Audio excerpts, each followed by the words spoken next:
warahmatullahi wabarakatuh. Hari ini kita buat gummy frozen. Gummy frozen. Okey, kita ada bahan-bahan tu. Hanya 3 bahan. Okey, yang pertama, gummy. Kita ada gummy. Yang kedua, mangkuk. Kita ada mangkuk. Marah. Kita ada mangkuk. Yang ketiga, ice Sprite. Untuk buat gummy. Okey, mari kita mulakan. Kita letak gummy dulu. Gummy siapa? Marah.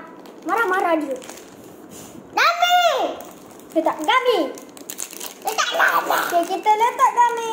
Ya. Mana? Macam tadi. Okey. Ada orang betul. Habis mama hijau. Okey, lepas korang letak. Okey, kita akan susun nanti. Okey, apa? Marah-marah. Marah-marah. Habaq.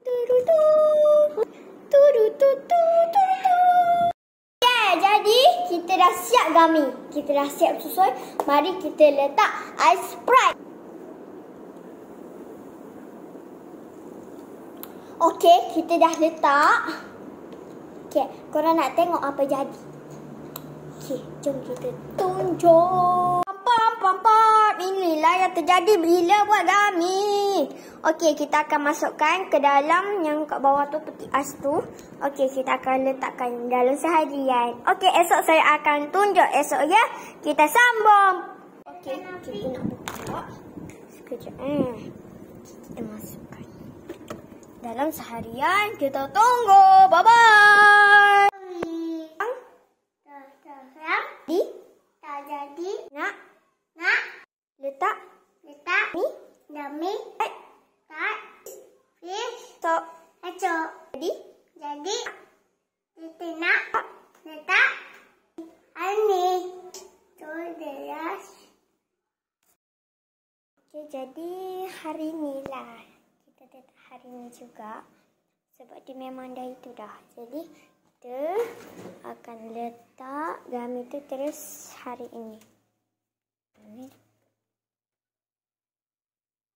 Itu tu.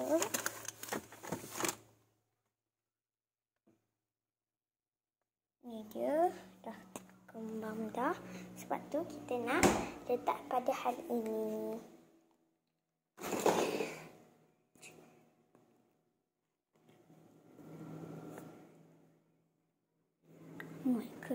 Okay, kita akan letak. Tapi sebelum tu kita kena basuhlah dia punya air tu. Kita kena tuang balik dia. Okey, kita dah tuang air. Mari kita letak dekat atas. Yo. Baik ya. Okey, jom kita letak. Yeay. Baik.